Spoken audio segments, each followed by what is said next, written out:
एक चीज़ मैं बहुत कॉमनली अपने पेशेंट्स को बोलती हूँ कि no mobiles in your bedroom, right? मतलब spend more time with each other, not just. मेरे पास आजकल इतने सारे ऐसे कपल्स आते हैं कि कब इंटरकोर्स हुआ तो वो पहले मोबाइल खोलेंगे और वो देख के बताएंगे कि मैम ये ओव्यूलेशन डे था। मतलब इतना मैथमेटिक्स करने की ज़रूरत नहीं है। तो इट इज़ वेरी इंपॉर्टेंट। और lifestyle modification definitely definitely definitely. IVF से पहले एक प्रोसेस होता है जिसको आईयूआई बोलते हैं। IUI okay. जिसमें ओव्यूलेशन इंडक्शन करते हैं, यानी डॉक्टर कुछ मेडिसिन देता है ताकि हम उसका एग फॉलो कर लें, और जब वो एग पूरा मैच्योर हो जाता है HCG लगा के हस्बैंड का सीमेन लेके उसको वॉश करके उसके अंदर सिरिंज से डाल देते हैं। सिंपल प्रोसेस है, मच सिंपलर देन आईवीएफ। मतलब सारा प्रोसेस होना अंदर ही है, बट हाँ इन्वेस्टिगेशन ज़रूरी है कि ट्यूब्स ओपन है तो ही आईयूआई के लिए जाएं। अच्छा। अगर स्पर्म काउंट गुड इनफ है तो ही, बहुत कम स्पर्म काउंट में भी आईयूआई काम नहीं करेगा। Okay okay, got it. Ma'am ऐसे भी केसेस आते ही हैं जब देखा जाता है कि जब कोई इंसान प्रेग्नेंट होता है उस दौरान बच्चा गिर भी जाता है। अबॉर्शन ऐसे केसेस भी होते हैं, तो वो क्यों होते हैं और ऐसा ना हो उसके लिए कोई इंसान क्या कर सकता है? देखो, सबसे पहली चीज़ लाइफस्टाइल मॉडिफिकेशन।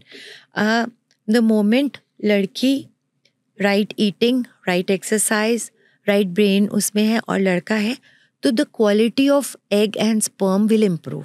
ओके। मतलब साइंटिफिकली स्टडीज हुई हैं कि जब लड़कों की डाइट को कार्ब्स से हटा के मोर प्रोटीन बेस, मोर फाइबर बेस किया गया, तो number of sperms, quality of sperms improve हुई। ओके। तो जब हम ये कह रहे हैं कि बार बार अबॉर्ट हो रहा है, तो सबसे पहले यूजुअली क्या करते हैं डॉक्टर्स कि ओनली लेडी के ऊपर कॉन्सेंट्रेट करते हैं। इट इज़ वेरी इंपॉर्टेंट कि लड़के का भी ध्यान करें, लाइफस्टाइल मॉडिफिकेशन दोनों करें। ये वन चीज़ है जो मैं कहना चाहती हूँ। इसके अलावा कभी कभी कुछ एनाटॉमिकल डिफेक्ट्स होते हैं, जैसे मान लो यूट्रस स्प्लिट है जिसको बाइकॉन्वेट यूट्रस बोलते हैं, यूनिकॉन्वेट बोलते हैं। कभी कभी उसके अंदर कोई पॉलिप या सेप्टम है यूट्रस के अंदर, आप ये मानो कि कुछ है ऐसा सेप्टम, तो वो बच्चे को नहीं टिकने देगा, तो ऐसी चीज़ों का हल फिर करना पड़ेगा। कभी कभी कुछ जीन डिफेक्ट होता है। मान लो मेल जब भी स्पर्म बनाएगा वो एबनॉर्मल बनाएगा, फीमेल जब भी एग बनाएगी एबनॉर्मल बनाएगी, उसको टेस्ट किया जा सकता है। एक जैसे मैम केस था कि woman had her first cycle of IVF and got pregnant with twins, but in her 5th month her cervix got open and she lost both of them. Very interesting, very interesting. इसके लिए ना एक stitch आता है, cervical सर्क्लाज, right? हमारे यहाँ पे हम हर IVF पेशेंट में वो स्टिच लगाते हैं, चाहे सिंगलटन प्रेगनेंसी भी हो।